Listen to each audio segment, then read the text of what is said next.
लोढासाहेब, NDTV मराठीमध्ये आपलं स्वागत आहे.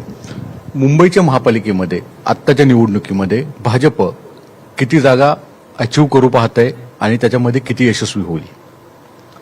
भाजपाचा स्ट्राईक रेट सर्वात चांगला होणार आहे. आमचं जे टार्गेट आहे 110+ असं आमचं टार्गेट आहे, ते आम्हाला मिळेल. अच्छा, आणि तुमच्या मित्रपक्षाला सोबत घेऊन? मित्रपक्षात पण चांगला स्ट्राईक रेट होणार आहे. ते पण त्यांचे जे जगह आहे त्यामध्ये 50+ जगह त्यांचे मिळेल.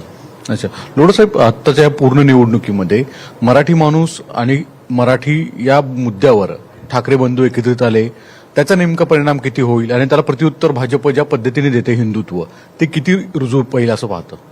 त्यांची ऍक्च्युली वोट बँकची राजनीती आहे. त्याने पूर्वी ते काँग्रेसकडे गेले मुस्लिम वोटासाठी, नंतर त्याने कळलं की ते हिंदू लोक नाराज झाले, नंतर ते त्याने हा सुरू केला. पण हा काय फरक पडणार नाही. भारतीय जनता पार्टीच्या काय हिंदू किंवा मुस्लिम असा नाही आहे. त्यांचं जे राष्ट्रप्रेम आहे ना, ते राष्ट्रीय संस्कृती, देशाची सुरक्षा, आंतरिक सुरक्षा, हा प्रश्नावर ते नेहमी त्यांचे सर्व कामकाज असतात.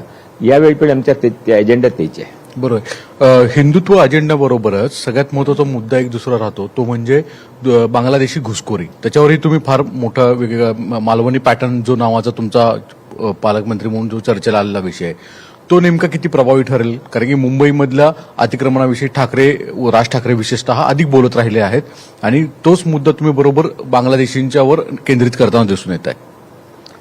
असं आहे की ते मी काय मुद्दा उचलला किंवा हा इलेक्शनचा मुद्दा असा नाही आहे. हा मुंबईची मोठी प्रॉब्लेम आहे.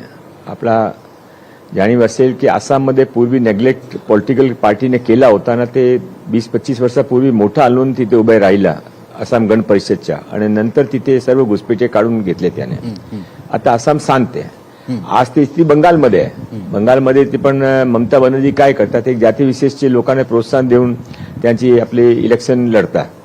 हा महाराष्ट्रामध्ये नको.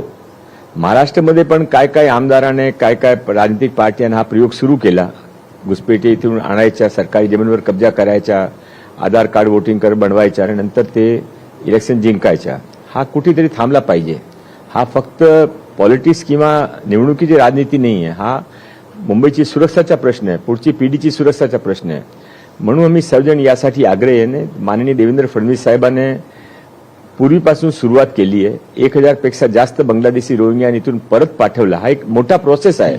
एक वेळ आयडेंटिफाय केला, त्यांना एस्टॅब्लिश करणं, कोर्टमध्ये पेश करणं, सर्व मोठा प्रोसेस आहे. माझ्या माहितीप्रमाणे ते एकही बांगलादेशी रोहिंग्या इथे राहू शकत नाही. त्याने परत आपल्या मायदेशी गावी जावं लागेल. मुंबई महापालिका जर येत्या कदाचित पुढच्या कालावधीमध्ये भाजपच्या हाती येते, तर हे सगळे घुसपेटी जे आहेत बांगलादेशी, त्यांच्या संदर्भातली कोणती कॅम्पेन असेल, कोणता अजेंडा असू शकेल? आणि असं आहे की मी आता मागच्या 6 महिन्यामध्ये नवीन जिल्हाधिकारी आले, ते फार चांगल्या रीतीने काम करतात. मी 22 एकर जमीन फक्त मालवणीमध्ये रिकामी करून घेतली ना. मी 200 एकर जमीन सबर्बन मुंबईमध्ये आयडेंटिफाय केली आहे.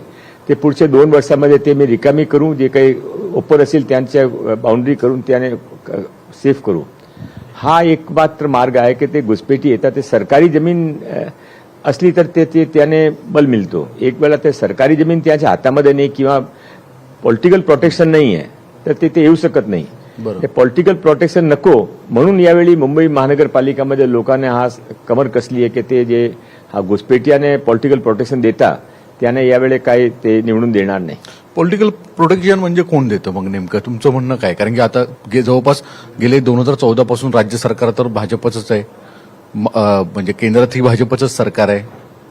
असं आहे की सरकार आमची आहे म्हणून मी ती परत काढतो, पण जे ते स्थानिक पॉलिटिशियन असतात, MLA, नगरसेवक, ते त्यांच्या वोटा बँकसाठी ते सरकारी जमीनमध्ये कब्जा. आपण माहित आहे की सर्व झोपडीपट्टी जे आहे त्यामध्ये मॅक्झिमम झोपडपट्टी सरकारी जमिनीवर बसलेली आहे.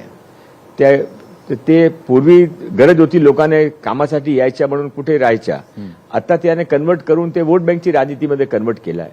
हा काँग्रेसचे आमदार, काँग्रेसचे नगरसेवक आणि आता वर्सोवाचे नवीन आमदार, असे जे लोक नवीन आले, जे मानखुर्दचे असे जे लोक आहेत, ते एक जातीविशेषचे वोटावर आपली राजनीती करतात.